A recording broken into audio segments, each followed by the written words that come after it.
ከዋጀን በኋላ ለአምላካችን መንግስት ካህናትና ነገስታት አደረገን ይልና በምድርም ላይ በሰማይም በምድርም ላይ ይነግሳሉ ብሎ ይናገራል። የክርስቶስ ትምህርት ሰዎች በፍጹም ነፃነት እንዲመላለሱ ያደርጋቸዋል። የእግዚአብሔርም የልብ ፍላጎት እሱ ነው።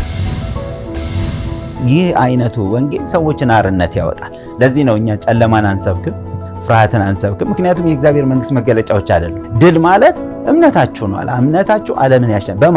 በክራይስት ላይ ያለን እምነት። ለምን? ክራይስት ዓለምን አሸንፏል። ስለዚህ ጽድቅ በሚባል በር በኩል ሰው ወደ እግዚአብሔር መንግስት ከገባ ሰላም አለው። እንደገና ደግሞ በደስታ ነው የሚኖረው። የመንግስቱ ወንጌል ሲሰበክ በሁለንተና ሰውን ሙሉ እያደረገ ነው የሚሄደው። ሰላም ተመልካቾቻችን፣ ይህ በፌዝ ሚዲያ የተዘጋጀ ዘወትር ማክሰኞ ከ3 ሰዓት ተኩል እስከ 4 ሰዓት ድረስ በጄኤምኤም ቴሌቪዥን የሚቀርብላችሁ ፕሮግራማችን ነው። ያለፈው ሳምንት ወርድ ኦፍ ፌዝ ወይም የእምነት ቃል በሚል ርዕስ የጀመርነውን ዲስከሽን ዛሬም እንቀጥላለን።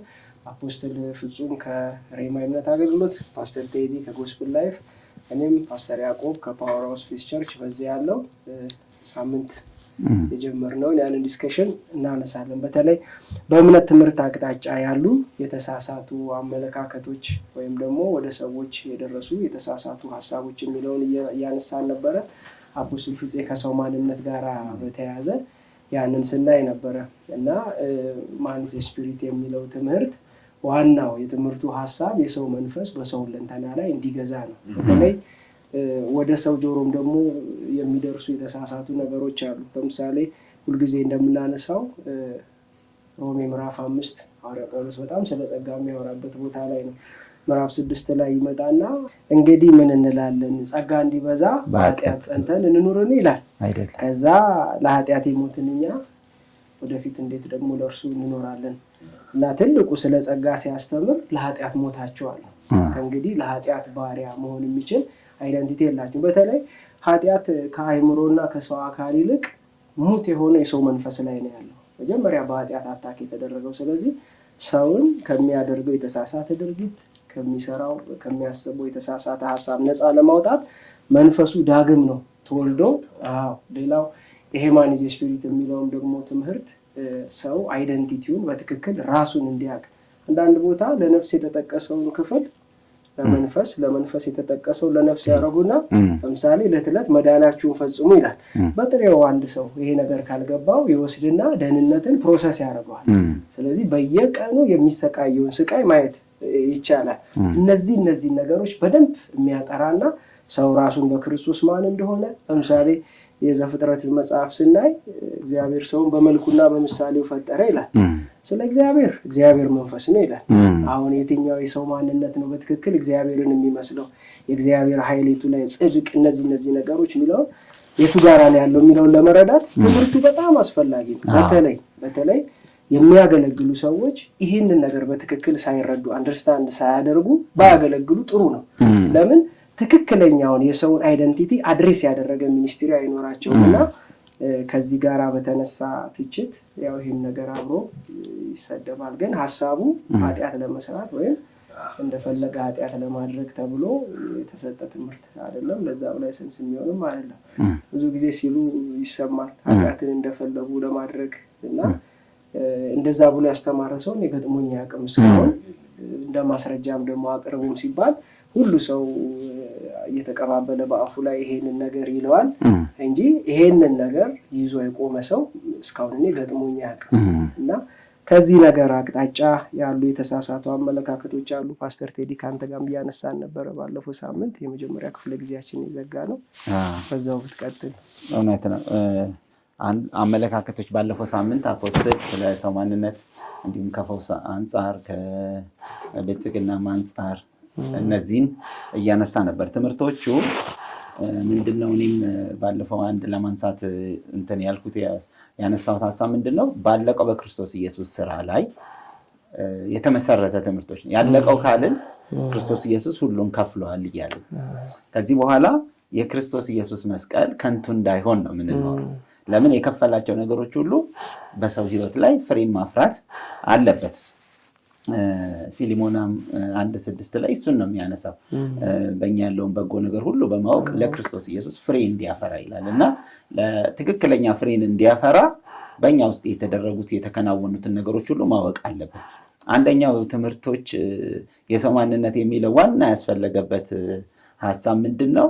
ሰዎች በየትኛው ማንነታቸው መመላለስ እንዳለባቸው እንዲያውቁ ነው። አሁን ለምሳሌ የሰው እውነተኛ ማንነት መንፈስ ነው፣ ነፍስ አለው፣ ደግሞ በስጋ ውስጥ ያድራል ብለን እናስተምራለን፣ በዚህ ዲፊኒሽን ውስጥ ማለት ነው።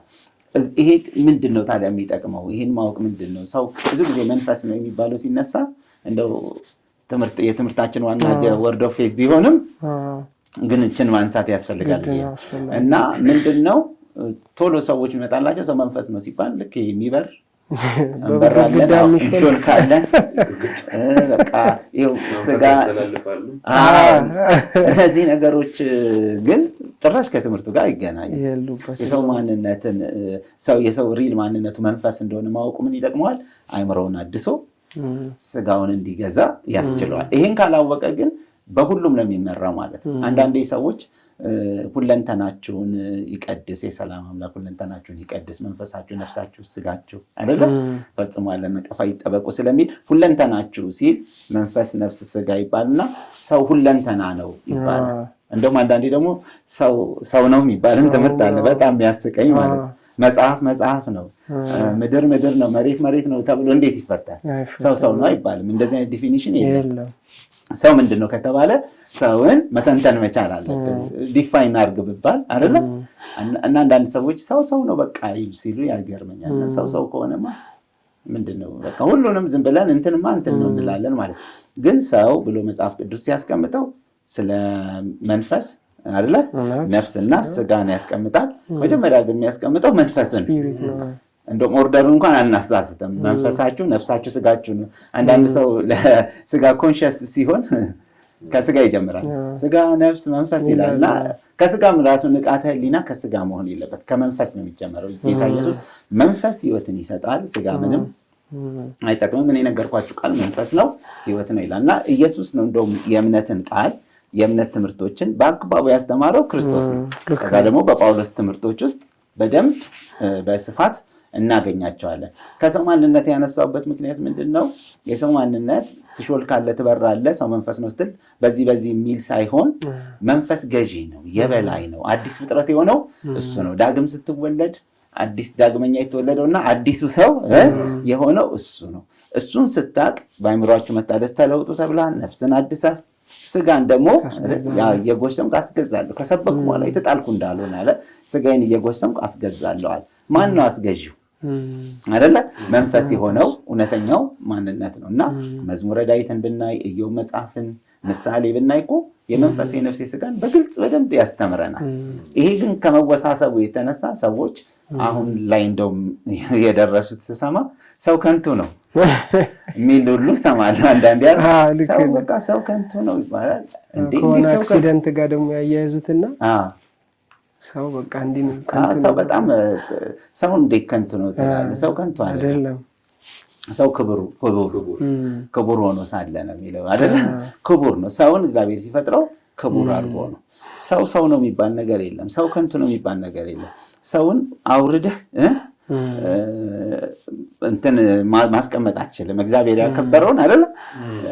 ወይም እግዚአብሔር ያነጻውን አንተ አታርክ ሰው እንዳለ ሪል ማንነትን ሰው አክብረህ ነው መያዝ ያለበት። ከዛ ይሄን ማንነት ስናገን ላይፍ ይቀላል።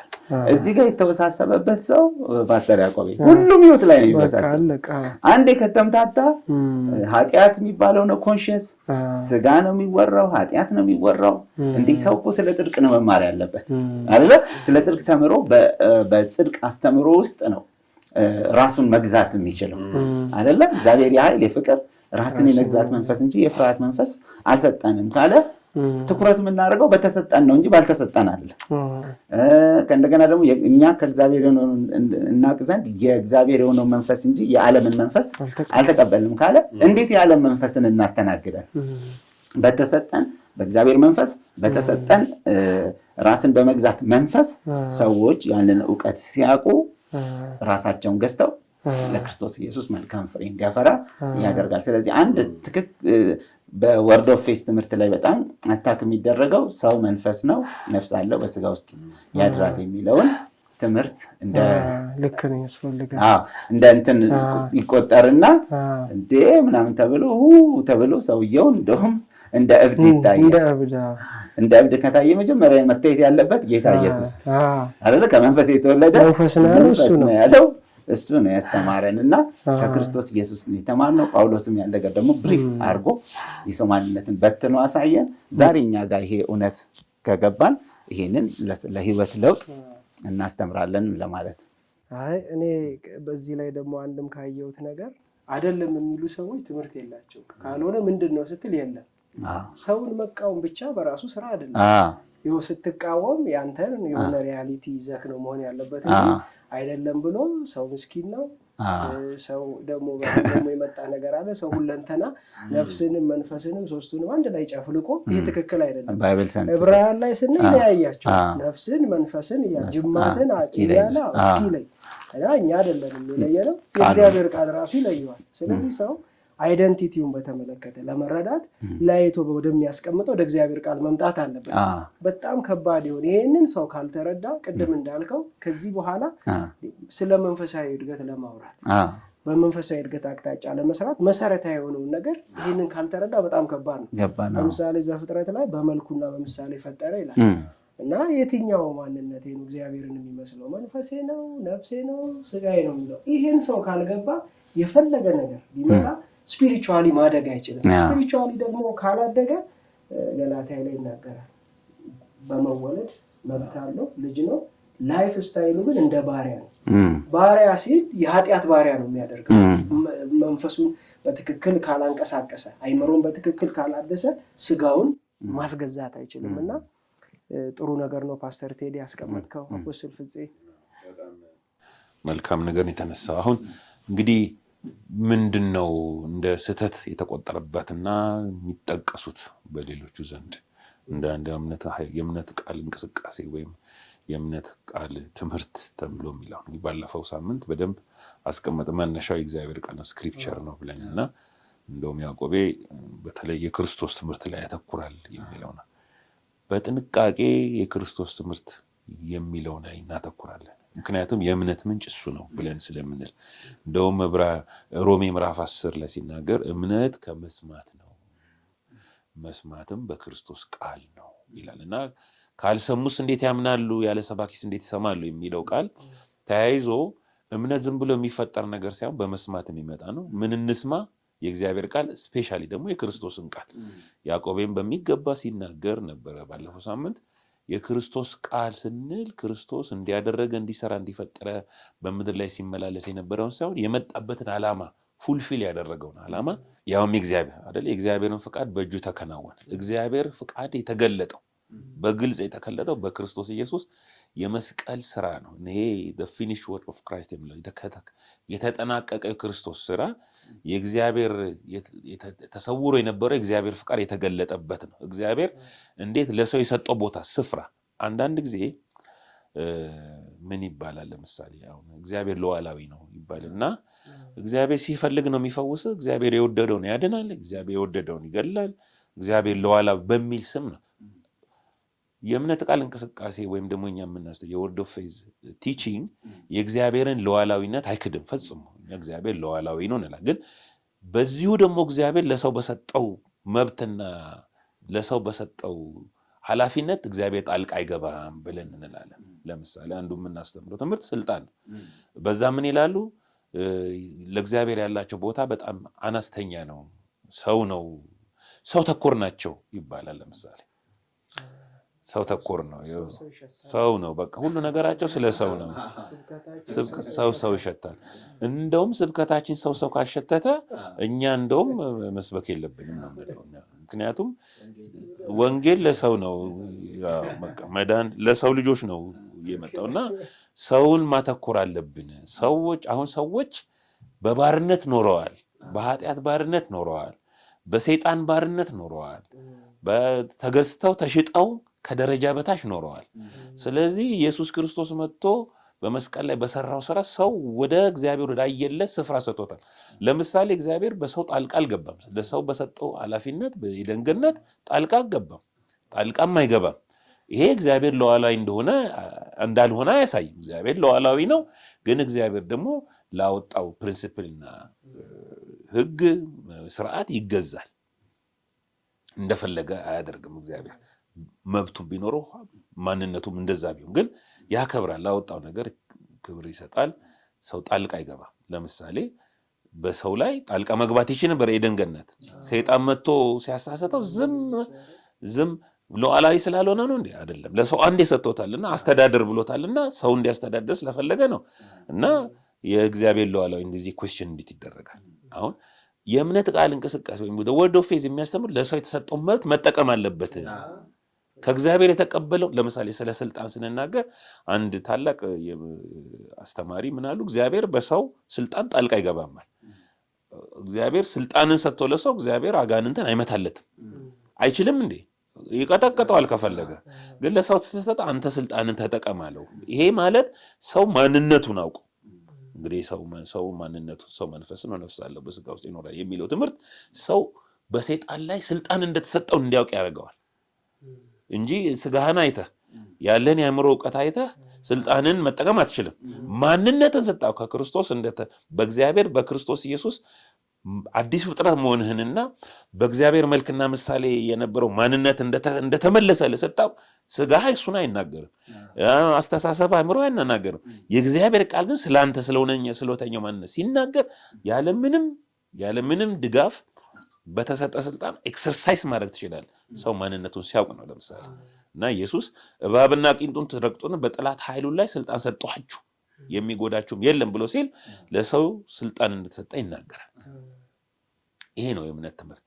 ይሄንን የምናገኘው በክርስቶስ ትምህርት ነው። ስለዚህ እግዚአብሔር ሉዓላዊ ነው እናምናለን። ግን እግዚአብሔር ሉዓላዊ ስለሆነ ብቻ እንደፈለገ ያደርጋል ብለን ግን አናምን። በሰው ነገር ጣልቃ አይገባም። ለምን? በተለይ በአዲስ ኪዳን ሰውን ወደ ስፍራው ስለመለሰው፣ ወደ ቦታው ስለመለሰው፣ ሕያው ስላደረገው የገላትያ ምዕራፍ 3 ላይ ስለ እምነት የሚናገረው ቃል በጣም ደስ ይለኛል። ባነበው ደስ ይለኛል። እዚህ ገላትያ ምዕራፍ 3 ቁጥር 23 ጀምረ ስንመለከት እምነት ሳይመጣ ይላል ሊገለል ላለው እምነት ተገዝተን ከሕግ በታች እንጠበቅ ነበርን። ስለ ዘውዘር ነው የሚናገረው። ሕግ ስለ ሕግ ደግሞ እንደብሉይ ነው። እንግዲህ በእምነት እንጸድቅ ዘንድ ሕግ ወደ ክርስቶስ የሚያመጣ ሞግዚታችን ሆኗል።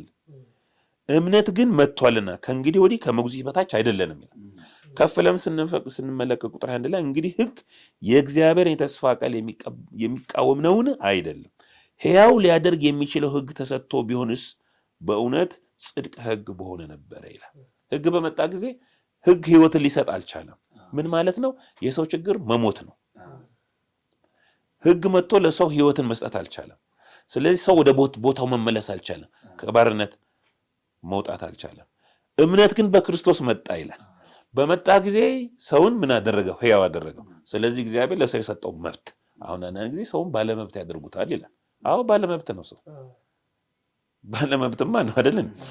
ለተቀበሉት ግን በልጁ በስሙ የእግዚአብሔር ልጆች የሆኑ ዘንድ ስልጣን ሰጣቸው የሚለው ሌላው ትርጉም መብት ሰጣቸው፣ ራይት ሰጣቸው። ራይት ቱ ቢካም ይላል እና የእግዚአብሔር ልጅ ኢየሱስ እኮ የእግዚአብሔር ልጅ ነኝ በማለት እኮ ነው በጣም የተሰደደው። ምክንያቱም ይኮናል ተብሎ ስለማይታመን ነው። ስጋ ለብሶ እግዚአብሔር ልጅ ሆነ። እኛን ግን ራይት ሰጠን፣ የልጅነት መብት ሰጠን፣ የወራሽነት መብት ሰጠን። እግዚአብሔር ልጅ በእኛ ጣልቃ ይገባል። ስለዚህ መብታችን የማስጠበቅ ስራ ተሰጥቶናል። ይህንን ነው ሬዚስት የማያደርጉት የእምነት ቃል እንቅስቃሴ። እግዚአብሔር እንደወደደ ነው የምንኖረው። ሲወድ ይፈውሰናል፣ ሲወድ ይህን ያደርግልናል፣ ሲወድ ባለጠጋ ያደርጋል። እኛ ደግሞ በንግግራችን ነው ይህንን የምናጸናው፣ በእምነት ቃል ነው የምናጸናው ብለን እንዳለን አንደኛ ጢሞቴዎስ ምዕራፍ 4 ቁጥር 6 ላይ ይህንኑ ነገር ሲናገር ለጢሞቴዎስ እንመለከታለን። ምንድን ነው የሚለው? እንግዲህ ተርሞይል አለ። ይሄ እንደዚህ አይነት ዘመን ይመስላል እንግዲህ እና ይሄ ለጢሞቴዎስ ምን ማስተማር እንዳለበትና ከምን መሸሽ እንዳለበት ይነግረዋል። ማለት ራይትን ማወቅ አለብን። እንደ ስህተት ትምህርት ተቆጥሮ ሊሆን ይችላል ማለት ነው። በዛ ዘመን ምን ይለዋል? ይህንን ትእዛዝ ለወንድሞች ብታሳስብ ይላል በእምነት ቃልና በተቀበልከው መልካም ትምህርት ይላል። የእምነት ቃል መልካም ትምህርት ነው፣ ትክክለኛ ትምህርት ነው፣ ነፃ አውጪ ትምህርት ነው። ሰውን በመብቱ እንዲኖርና እንዲመላለስ ያደርገዋል። ከመብቱ በታች እንዳይመላለስ ሁሉ ጊዜ እግዚአብሔርን ጠባቂ መሆን የለበት አንዱ የእምነት ትምህርት ትልቁ ስራ ምንድነው ሰው ከጥገኝነት እንዲወጣ ያደርጋል በገሌ ስጦታ ባለው ወይም ደግሞ አንድ እንትና ተብሎ በሱ ስር ሄዶ እንዲዘፈቅ ያድርገው መብቱን እንደ ልጅ ማንኛውም ልጅ እንደሆነ እንደ ልጅ እንዲመላለስ ነው የሚያደርግ ይሄ ደግሞ መልካም ትምህርት ብለን የምንለው ነው እና ምን ይላል ከዛ በኋላ ትምህርት ታንጸህ ይላል የክርስቶስ ኢየሱስ በጎ አገልጋይ ትሆናለህ አሁን ትልቁ ነገር የክርስቶስ በጎ አገልጋይ ማድረግ ማለት የክርስቶስ ትምህርት ማለት የክርስቶስ ኢየሱስ መስቀል ሰጥቶ ለሰራው ስራ ታዛዥ እንድንሆን ያንን ተናጋሪ እንድንሆን ያንን ሰባኪ እንድንሆን ያንን አስተማሪ እንድንሆን ያደርገናል እምነት ከዛ ነው የሚፈልቀው አለበለዚያ ሰዎች ጥገኛ ሆነው ይኖራሉ አንተ አውቅልሃለሁ ያልከው እንዴት ትኖራለህ ቁጥር 7 ላይ እግዚአብሔርን ከማያከብር ይላል ርባና ቢስ ይላል አፈ ታሪክና ካረጊቶች ተረት ራቅ ይላል ይሄ ርባና ቢስ ማለት ፍሬ የሌለው ማለት ነው ሰዎች ብቻ የሚያስደስት ዝም ብለ እግዚአብሔር አንድ ቀን ያየኛል ይመለከተኛል ያስብልኛል ይያል ከመጠበቅ መውጣት አለብን ነው የእምነት ትምህርት ምንድነው የሚያደርገው ዛሬም ከእግዚአብሔር ጋር ያለን ፖዚሽን የቤተሰብነት መብታችንን እንድንጠቀም ያደርገናል እንዴት ነው አንድ ልጅ ቤት ውስጥ መብት የለውም እንዴ ያለው የኔ ሆነ ሁሉ ያንተ ነው አሉ አንተጠቀምም እኮ እንደው ሲፈልግ እንዲያደርግልን ነው እግዚአብሔር እንደ የእምነት ትምህርት ግን ከዛ ነፃ አውጥቶ ሰው በነፃነት እንዲኖር ፈውሱን እንዲያስጠብቅ ጤንነቱን እንዲያስጠብቅ ባለጠግነቱን እንዲያስጠብቅ የተፈቀደ ነው እኮ ባለፈው እኮ ፓስተር ቴዲ በክርስቶስ ኢየሱስ በመስቀሉ ስራ ይሄ ሁሉ ተሰጥቶናል ሙሉ ተደርገናል ይላል ያንን እንዲጠቀም ግን እምነት የሚባለው ያስፈልጋል ብለን ነው የምንሰራው ምንድነው ታዲያ ጥፋቱ ፓስተር እንደ ከዚህ ጋር በተያያዘ በተለይ መጽሐፍ ቅዱስ ሁሉ አድርጉ ሁሉ እያለ ስለ ሰው ድርሻ የሚያወራቸው ነገሮች ከእምነት አቅጣጫ ለምሳሌ ፈውስ በእግዚአብሔር ሉዓላዊነት ላይ ተመሰረተ ከሆነ ለምሳሌ በዛ በኢየሱስ በነበረበት ዘመን ፈውስን ከነሱ እምነት ጋር ያያይዟል እምነትሽ አድኖሻል ይላል እና ይሄ ሐሳብ ራሱ ሰውን ከኮሚትመንት የሚያወጣ ነገር ነው ሰውን ከኃላፊነት ውጪ የሚያደርግ ነገር ነው በጣም አረጋኛ ይቅርታ ያቆም ቅድም የጀመርኳትን ብጨርሳት 7 ላይ ያለችዋን ምክንያቱም በጣም ራቅ ካለ በኋላ መራቅ ብቻ ነው አይደለም ይልቁንም ለእውነተኛ መንፈሳዊነት ህይወት ራስን አሰልጥን እግዚአብሔር ለመምሰል ራስን አሰልጥን በሌላ አነጋገር መብት ባለመብት እንደሆነ አስተምር ነው የእምነት ቃል እሱ ነው የሚያስተምር በጣም ደስ ይላል ይሄ የራስህ ድርሻ የራስህ ኃላፊነት ላይ ሞር እንድትተጋ ያረጋል የትምህርቱ ጥቅም ሌላው ቅድም ያልከው ነገር አለ በተለይ የትምህርቱ አንዱ መገለጫ ኢንዲፔንደንት ሰውን በሆነ በሰው ጸጋ ስጦታ ላይ ለምሳሌ አሁን አዲስ ኪዳን ካስቀረልን ነገር አንዱ ጉዞ ነው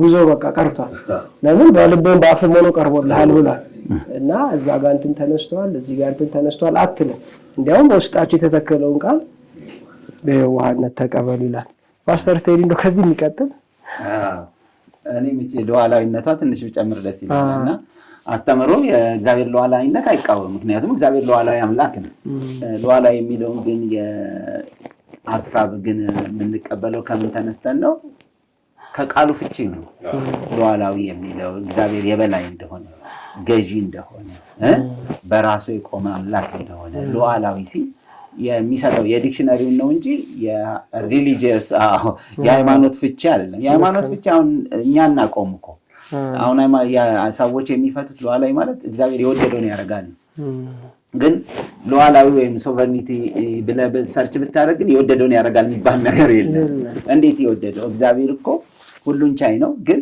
እግዚአብሔር ሁሉን የሚያደርግ ብቃት አለው የማድረግ አቅም አለው ምን አለው ግን አፖስቶል እንዳለው በሰጠን መብት ግን አይገባም በጣም ለምን ይሄን አሁን ሰዎች እንዴት አይፈልግ እግዚአብሔር እንዴት አይገባም ትላላችሁ እግዚአብሔር አንተን የሰራ ነው ቢፈልግ ያፈርሳል ቢፈልግ ይገነባል ቢፈልግ ይገላል ቢፈልግ ያድናል በቃ እግዚአብሔር ሁሉን ያደርጋል ብለው ነው የሚያስቡት ግን እግዚአብሔር ሁሉን ስለሚችል ግን ሁሉን ግን አያደርግም እግዚአብሔር በጎ ፍቃድ አለው የፈለገውን ያድናል ማለት ነው ዓለምን ለምን አያድንም ታዲያ ይችላል እንደዛ ከሆነ መክር ቢፈልግ መርጦ ያድናል ቢፈልግ እንደዚህ ያድናል ይባላል እና ግን እግዚአብሔር ለኛ በክርስቶስ ኢየሱስ የገለጠልን ሐሳብ እኔ ወደድኩትን አደርጋለሁ አይደለም ፍቃዱን ነው ይሳል የሱን በጎ ፍቃድ ገለጠልን ያ በጎ ፍቃዱን ይዘክ በቃሉ ላይ ቆመ እንዲህ ብለኸኛል ብለህ ስትል እግዚአብሔር ይሰማል አሁን ዘጸአት ላይ ብንመለከት በሙሴ ሕይወት ውስጥ ብንመለከት እግዚአብሔር ምን አለው ይሄን ሕዝብ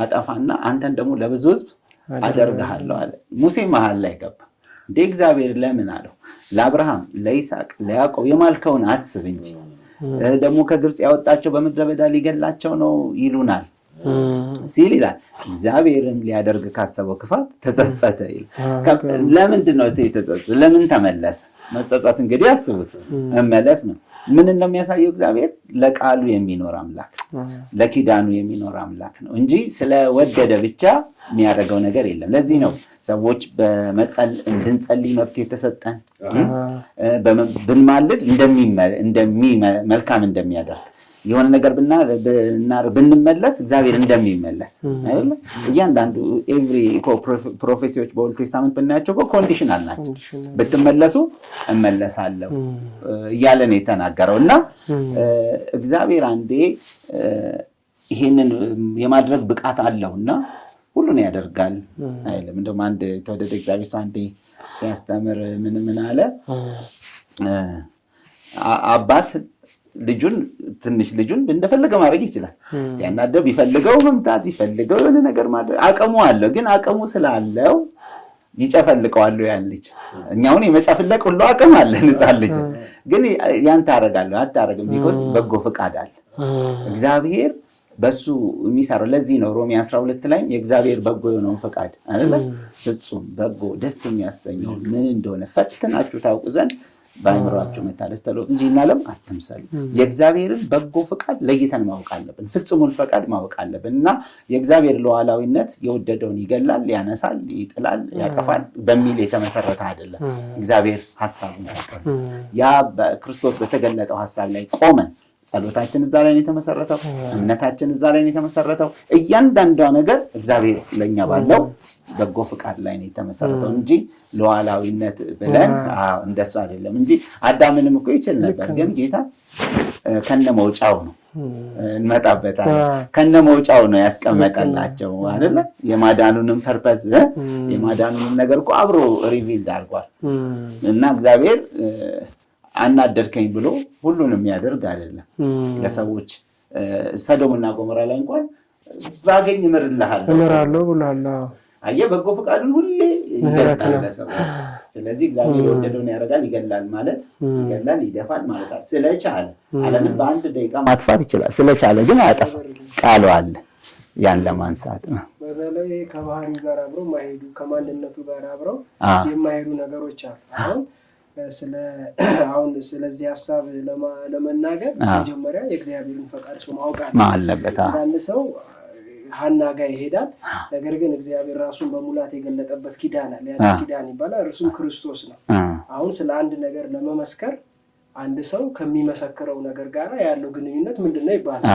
ስለ ኢየሱስ ሲያወራ በቅፎ ያለው ይላል በትክክል በቅፎ ያለው በትክክል ሲያደርግ ተርኮታል ሲያስተምር ተርኮታል ሲፈውስ ስለዚህ የእግዚአብሔር ፈቃድ ወይም እግዚአብሔር ለሰው ልጆች ያለው ፈቃድ ሙሉ ለሙሉ በክርስቶስ ኢየሱስ ተገልጧል ማለት እንችላለን ለምን ዕብራውያን ላይ እርሱም የክብሩ መንጸባረቅ ይላል የባህሪው ምሳሌ ሆነ ይላል በትክክል እግዚአብሔርን ሊገልጥ እግዚአብሔርን ሊያንጸባርቅ የሚችለው ክርስቶስ ኢየሱስ ነው ፈቃዱ በዛ በኩል የተገለጠ ነው ስለዚህ አንዳንድ አሁን ይገላል ይላል ኢየሱስ ደግሞ ነው ህይወት እንደሆነላቸው ይላል እና ሁለቱ አብረው የሚሄዱ ነገሮች አይደሉም እና በዚህ ነገር አቅጣጫ ሰዎች የጠራ ነገር ሊኖራቸው ያስፈልጋል ተመልካቾቻችን የእምነት ቃል በሚለው ሐሳብ ዙሪያ የነበረን ክፍል 2 እዚህ ላይ እናጠናቅቃለን 3 ሳምንት ይዘንላችሁ እንመጣለን ተባርካችኋል